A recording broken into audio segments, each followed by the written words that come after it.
Part 2. My mom always told me that girls should be gentle and that being fiery wasn't attractive. But I've always felt that our temper is something we're born with, and we should treasure it. I'm not rabid, biting everyone I meet. But if someone provokes me first, I'll make sure to give it back. We're all just learning how to live. Why should I always be the one to let things slide? Instead of silently suffering, I'd rather make others feel uncomfortable. So, I never let myself suffer any grievances. As I looked at the group of fake friends who had their masks ripped off, revealing their true colors, I couldn't help but feel a bitter amusement. I couldn't care less about this welcome party anymore. I simply turned to Norma, who was chatting nearby, and said, "You promised me a welcome party, but all you've brought are these awful people who just ruin the mood. And next time they show up, don't even bother calling me." I might not be able to hold myself back from throwing a punch. Not wanting to stay any longer, I stood up and headed for the door.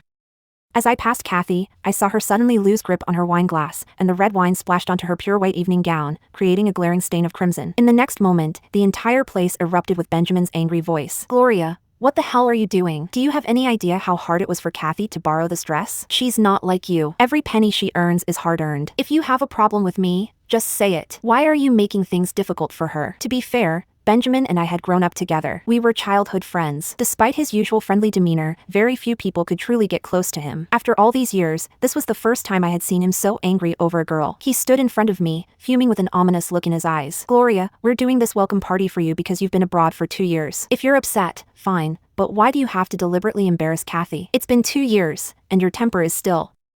Before he could finish, the hall fell silent, followed by the sharp sound of a slap. I rubbed my wrist. I couldn't believe how thick-skinned he was. Benjamin stopped mid-sentence, and the others gasped in shock, one after another. Benjamin stared at me, his face in disbelief, clutching his cheek where I had slapped him, and asked, "Gloria, how dare you hit me?" I raised an eyebrow. "Yeah, I hit him. What's the big deal? Was I supposed to wait for a special occasion?" After 2 years abroad, I had done a good job of keeping my temper in check. Today, I had at least spared them some face. If this had happened before, I would have flipped the entire table. Anyone who dared to provoke me, even if they ran 3 streets away, I'd chase them down. But in just 2 years, they had forgotten how bad my temper used to be. They even dared to cross my line, as if they were sure I wouldn't get angry like I used to. This was no joke. Had they never heard the saying, "A leopard can't change its spots"? After 26 years of life, I had never managed to change my temper, so why on earth would they think 2 years abroad would do it? Just then, Kathy started crying, her big, innocent eyes filling with tears.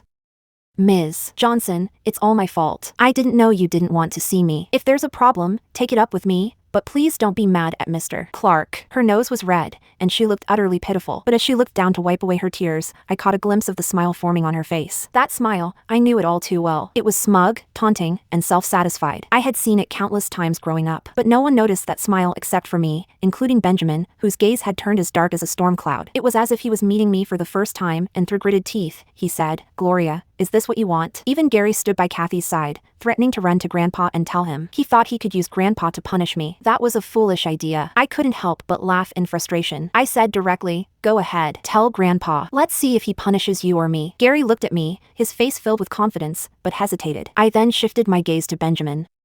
"By the way, just so you know, our relationship is officially over now. We're breaking up. Got it? From now on, feel free to go after Ms. Palmer or anyone else you want. Do whatever makes you happy. You're so fond of her. Now, you can be together without hiding and avoid the label of the other woman interfering in someone else's relationship, right?" I paused for a moment and then turned to Kathy, smiling in a way that showed I was in a good mood. "By the way, as for you, did you really think I was some kind of fool, letting you play me like a puppet? I may have a bad temper, but I'm not unreasonable. I'm sure you didn't know there are cameras here, right? I didn't even touch the wine glass in your hand, and yet I managed to spill the wine all over your evening dress. If you want to act, I suggest you go back to an art school for some training. Otherwise, when you get older, you won't even be able to find a decent job. After all, these rich men you're after aren't fools. They might play around with you when they're bored, but if they actually married you, it'd be a joke."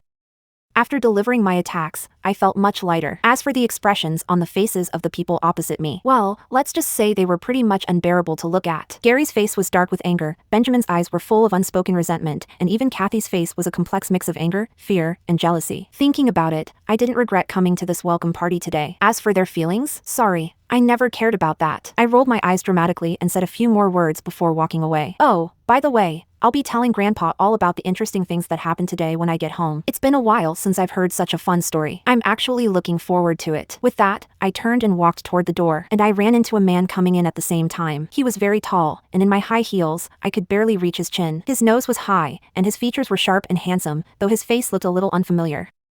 I mentally ran through my memory, confirming that I didn't recognize this handsome man at all. If it were in the past, I might have been in the mood to tease him. But today, I wasn't in the best mood. Search 246877 on SnackShort app to read more.